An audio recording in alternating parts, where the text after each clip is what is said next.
മക്കളെ, നമ്മൾ പണ്ട് സാധനം വാങ്ങും. എങ്ങനെ വാങ്ങുക? കോയാക്കാടെ കടയിൽ പോയിട്ട് മമ്മദ് വാങ്ങും, അല്ലേ? അല്ലെ തോമസ് ചേട്ടന്റെ കടയിൽ പോയിട്ട് രാമു വാങ്ങും. രമേശ് ചേട്ടാ വാങ്ങും. എന്ത് ചെയ്യും? ഫിസിക്കലി സാറ് സാധനം എനിക്ക് തരും. ഫിസിക്കലി എന്റെ പോക്കറ്റിൽ നിന്ന് നോട്ടെടുത്ത് ഞാൻ കൊടുക്കും. ആണോ അല്ലയോ? ഓക്കെ. ഇപ്പൊ ഞാൻ ഈ സാധനം ആമസോണിൽ നിന്ന് വാങ്ങുന്നു. ഞാൻ ഫിസിക്കലി ആമസോണായിട്ട് ഡീൽ ചെയ്യുന്നുണ്ടോ? ഇല്ല. പക്ഷെ ഞാൻ ഓൺലൈനിൽ ആമസോണിൽ നിന്ന് സാധനം വാങ്ങുന്നു. അപ്പൊ ഞാൻ ഓൺലൈനിൽ ആമസോണിന് പേയ്മെന്റ് കൊടുക്കണ്ടേ? അപ്പൊ ഞാൻ എങ്ങനെ കൊടുക്കണേ? എങ്ങനെ ഇപ്പൊ നമ്മൾ കൊടുക്കുന്നേ? ഡിജിറ്റലി എങ്ങനെ? UPI ത്രൂവോ അല്ലെങ്കിൽ കാർഡ് ത്രോ? ഇപ്പൊ നിങ്ങൾ ഡിജിറ്റലി കൊടുക്കുന്നില്ലേ? ഉണ്ടോ ഇല്ലയോ? പണ്ട് ഞാനും സാറും ഫിസിക്കലി കൊടുത്ത പോലെ ഇപ്പൊ കൊടുക്കുന്നുണ്ടോ? ഇല്ല. ഡിജിറ്റലി കൊടുക്കുന്നില്ലേ?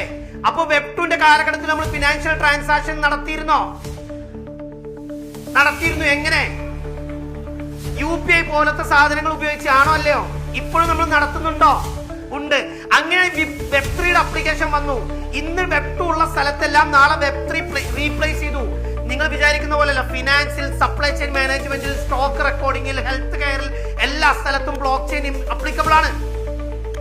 ഈ സ്ഥലങ്ങളെല്ലാം ബ്ലോക്ക് ചെയിൻ അപ്ലിക്കബിൾ ആയാൽ ഇന്ന് നമ്മൾ ഗൂഗിൾ പേ ഉപയോഗിക്കുന്ന പകരം വെബ് 3 ടെക്നോളജി യൂസ് ചെയ്യുമ്പോൾ അവിടെ കൊടുക്കാൻ ഒരു മോഡ് ഓഫ് ട്രാൻസാക്ഷൻ ഫിനാൻഷ്യൽ സാധനം വേണ്ടേ?